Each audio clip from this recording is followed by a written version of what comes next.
Let's cross now live to London, to Washington rather. Behnam Ben Taleblu, senior fellow at the Foundation for Defense of Democracies, is joining us. Well, Mr. Ben Taleblu, act surprised. They're getting there. Pleasure to be with you. Yeah, there's no shock that in the past 6+ months, while the world has focused on regional issues, Eastern Mediterranean, Iran, elsewhere across the Middle East, the Persian Gulf, things have been progressing ahead inside Iran with respect to the nuclear program. I happened to watch the full interview with Director General Grossi and Deutsche Welle. That is a hard-hitting interview. I recommend all of your audience who knows English well and interested in the nuclear file well to watch that interview. Seldom do you see an international bureaucrat with the United Nations come down so hard on the government of the Islamic Republic. And this is just a sign that Iran is able to walk and chew gum at the same time. And while thus far a direct, overt, continuing war between Israel and Iran with territorial launches seems to have been paused, peace has not broken out in the region, and many threats still need to be tackled, including but not limited to the nuclear issue.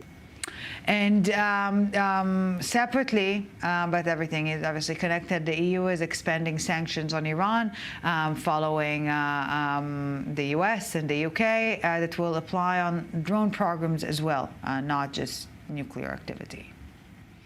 That's right. Based on what we're hearing, drone, missile, and military, the EU is likely following in the footsteps of the UK, who I think about 2 weeks ago, if I'm not mistaken, added 7 more entities, missile military entities, to their specific Iran sanctions regime.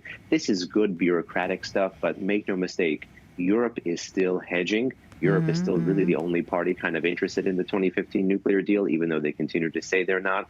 One measure to prove that they really would not be would to drastically ramp up these missile, military, and drone sanctions and work with the U.S. to go for snapback. The problem, of course, as you know, Europe cannot be to America's right.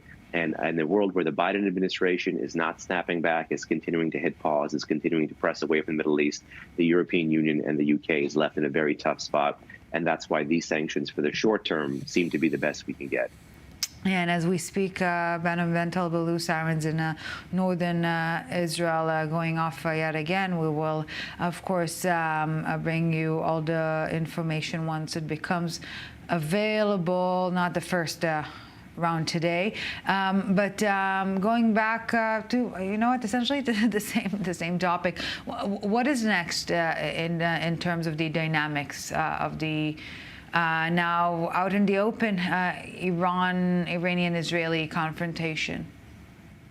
Well, there's 2 trend lines I think the world should know, in particular Israel should be aware of, which is after Israel's game-changing response, which was after Iran's missile and drone barrage against the Jewish state just a week and a half ago, the military option is increasingly becoming part of an option for Israel against Iran. What I mean by that is Israel was able to show the world that the military option against Iran, in a limited sense, is not a yes or no proposition.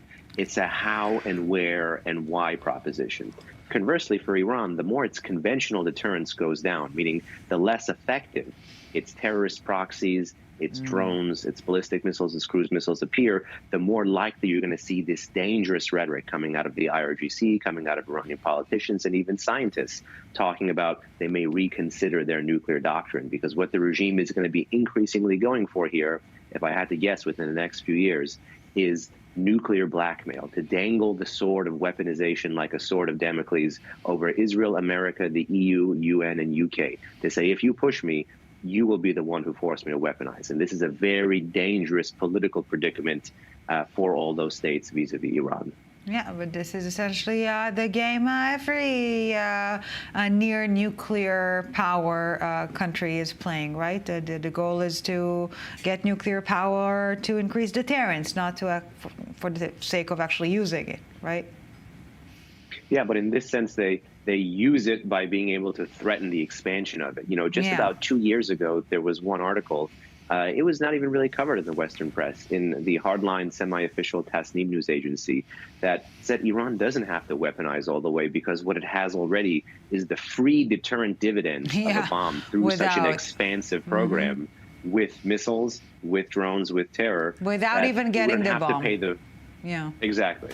Well, having the bomb without actually having it, it sounds like the cake thing of having it and eating it too. Well, Exactly. All right, the nuclear version of Ozempic. You can eat a cake, but spare the calories, right? So not actually having a bomb, but having the deterrence power of it. All right, that's enough blabbing for today. Thank you very much, Mr. Behnam Ben Taleblu, for your Pleasure. time. We appreciate it as always.